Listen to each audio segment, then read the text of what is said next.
Hello everyone, this is Varaprasad and I am presenting you the daily current affairs which are useful for SSC, RRB and other government examinations. Let us proceed with the first one.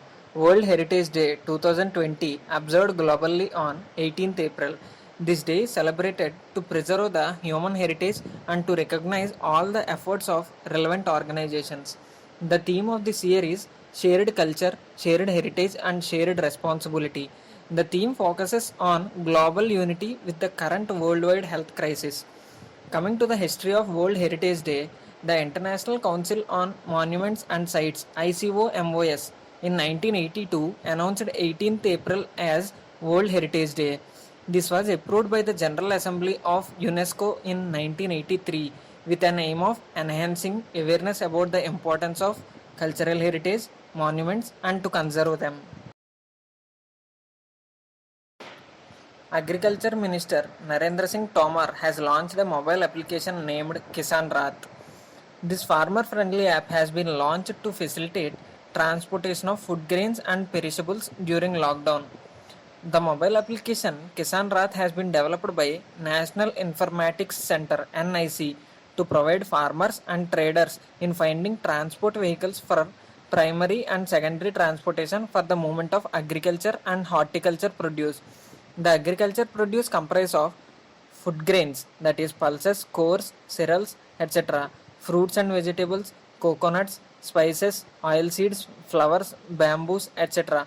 With the help of this app, the traders will also be able to transport perishable commodities by refrigerated vehicles. Delhi government launches SS Corona app. The Delhi government has also advised the officials to use the new SS Corona app to door-to-door survey in COVID-19 containment zones. This mobile application will speed up the decision making by analyzing the real-time data and hence removing a major obstacle in the efforts to contain the virus. Through this app, the collected data can be uploaded in real time on the servers for its immediate analysis. National Conference on Kharif Crops 2020 was held through video conference. The prime objective of the conference was to discuss various issues and to list out measures in consultation with the states about their preparedness for Kharif cultivation amid the lockdown situation. The Union Minister of Agriculture and Farmers Welfare, Narendra Singh Tomar, addressed the conference. During the conference, the minister emphasized on achieving the aim of Kharif target and take up doubling of farmers' income in the mission mode. He also urged the states to explain two schemes, namely PM Fasal Bima Yojana and Soil Health Card scheme to each farmer. He also announced the commencement of All India Agri Transport Call Center in order to ensure that agriculture is not affected due to lockdown.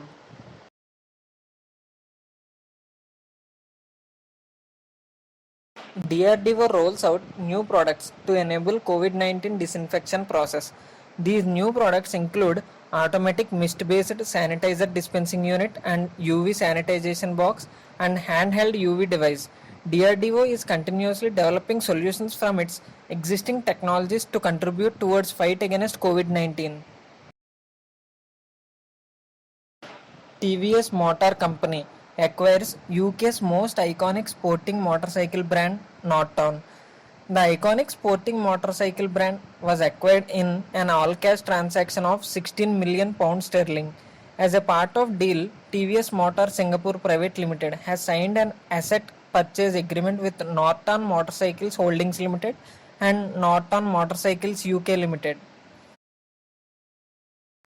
The next one is the Indian High Commission in UK has organized a virtual roundtable COVID-19 meet for the businesses COVID-19 issues, challenges and way forward. The virtual conference was held to address concerns around the economic impact of coronavirus lockdown in the UK. It was held in partnership with Federation of Indian Chambers of Commerce and Industry FICCI and purposed to provide a comprehensive understanding of various stimulus steps unveiled by the UK government. CSIR National Aerospace Laboratories has developed personal protective coverall suit in association with MAF Clothing Private Limited, Bengaluru.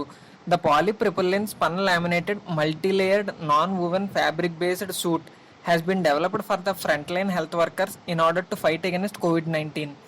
The personal protective coverall suit will ensure the safety of frontline health workers, that is doctors, nurses and paramedical staff and healthcare workers working round the clock on COVID-19 mitigation. 10 lakh rupees compensations for all postal employees including Gramin Dak Sevaks. During the lockdown situation due to COVID-19, the postal employees including that Gramin Dak Sevaks are doing various duties such as providing mail delivery to the customers, post office saving banks, postal life insurance, the ease of money withdrawal at his or her doorstep from any bank and any branch under the AEPS facility. Apart from the above, they are also delivering COVID-19 kits, food packets, rations and essential medicines etc. across the nation by cooperating with local state administration as well as police authorities, hence serving the social issue as well as their departmental duties in the COVID-19 crisis times.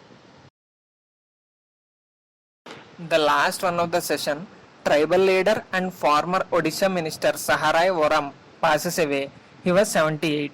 He was known for his contribution towards the uplift of tribals and downtrodden. Voram was first elected to Odisha Assembly from Champuwa constituency in 1971 as an Utkal Congress candidate. In 1977, he was elected from the same constituency as a Janata Party candidate. In 1980 as Janata S candidate. In 1990 as Janata Dal candidate and in 2000 as an independent. Thank you everyone. For our further updates, please subscribe to our channel. Please suggest your valuable suggestions in the comment box below. This is Varaprasad signing off for today's session.